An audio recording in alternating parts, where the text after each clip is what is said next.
and we'll bring up the next role play.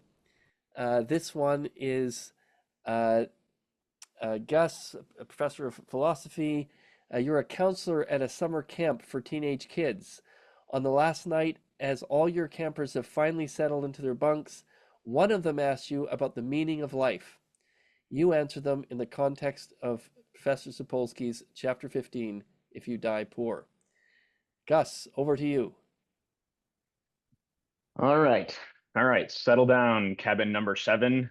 Yeah, sure. Yeah, Tommy, sure. Yeah, you can keep your flashlight on. Okay, so the meaning of life. Whew, better gather around the campfire for this one. Okay, so there's this neuroscientist guy, Sapolsky, who says that everything about your life is like, well, imagine your whole future is like a really long game of dominoes that gets knocked over before you were even born. Whether you end up rich or poor, that domino fell when your great great grandfather decided to move to Winnipeg, or he didn't get enough nutrition, or had that one gene mutation. So, do you guys remember when we played Capture the Flag yesterday and the blue team lost because they started on the muddy side of the field?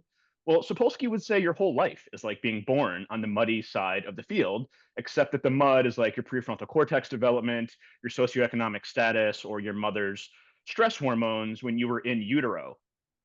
Yeah, Brad, in utero, it means before you were born, like when you were just a potential disappointment rather than an actual disappointment. No, no, I'm just kidding. I'm just kidding. I'm just kidding. But put the stick down. Okay. All right. So if you die poor, Sapolsky says, it's because the universe basically assigned you to be the kid who always drops their marshmallow in the campfire. Determined, done, no takebacks. All right. But here's the thing. Do not tell the other counselors I'm telling you this. However, most philosophers think that this brand of determinism is basically like saying that your friendship bracelets aren't real because they're just made of strings and beads, right? It's just all molecules, it's just all atoms bumping into each other in the void. So, yeah, I mean, sure, at one level, the friendship bracelets are just strings and beads, but at another level, they're promises, they're choices, they're meanings, and they symbolize your relationships. So that is the difference between what an old philosopher named Wilfrid Sellars called the scientific image and the manifest image.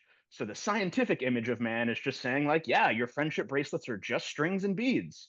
But of course, the manifest image recognizes that they're more than that. They're promises, they're meanings, they symbolize friendships. So another philosopher named John Martin Fisher might say that, let's go back to the capture the flag game, that you're like the captain of the capture the flag team. Even if I, the counselor, set up the whole game, I pick the teams, I choose the field, I set the rules, you're still the one that's calling the plays. You got to respond to what happens, you decide whether to rush or defend. You have, in this view, what Fisher calls guidance control and reasons responsiveness.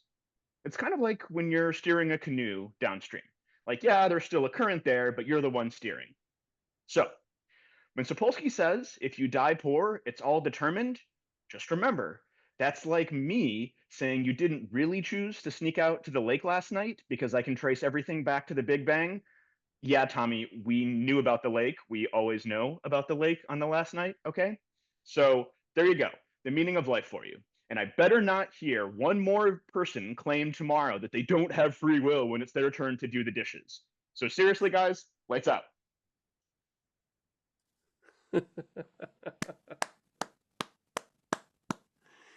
Excellent. Thank you, Gus. Great job. Professor Sapolsky, any comments on this one? My God, these are great. Starting with that hat. What a defining symbol. And I dimly get the sense that Winnipeg is a place of mockery among you guys. Um, Sheboygan is our equivalent in Wisconsin. Um, so this whole issue of what to do with the fact that some of us turn out to have accomplished more than others, others less. Some of us turn out to have more of this laudable trait or less of it. And where do the attributions come from? And this is exactly where, well, I think Sonia was emphasizing this. We finally leave behind issues of philosophy and issues of quantum mechanics and get to issues of social justice, which in a weird way, I mean, I spend my time worrying about hormone receptors in one part of the brain, but ultimately this stuff is all about social justice. Do you sit there and tell people their side of the field wasn't actually muddy? Do you insist that was not the case?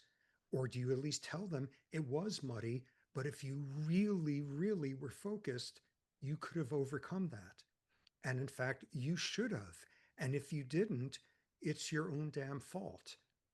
And I think it's in that realm that we have the most potential damage here. Because again, just looking across the screen, all of you guys are CEOs and CDLs, and I have no idea what a CDL is, but a bunch of you appear to be, and again, Sonia's point, which was one I emphasized, by definition, if we're sitting here and farting around philosophically like this, we're the lucky humans. Almost certainly, you got running water at home. Almost certainly, you're not being pummeled by savage warlords on a general basis. You don't have rickets. You don't have, we're some of the lucky ones. And what that could be translated into is we're the ones for whom a belief in free will has to make us self-congratulatory. And for the people out there on the other side of the equation, all that an absence of free will does is liberate you from a false sense of responsibility. And I think one of the sort of moving things I experienced after publishing the book was hearing from a number of people, for example, someone saying at age 40, I just got diagnosed this year as being on the autism spectrum. It was amazing. This is the greatest thing because I've spent my whole life hating myself, saying, why am I such an unlikable person? Why am I so off-putting? And discovering, no, there's a name, there's an explanation for how I wound up this way. It's not my fault. For a huge percentage of humans, saying it's not your fault, oh my God, what a permissive society, people will run amok. On the other hand, if we run a society on myths of it being a just world, you're damaging at least half the people there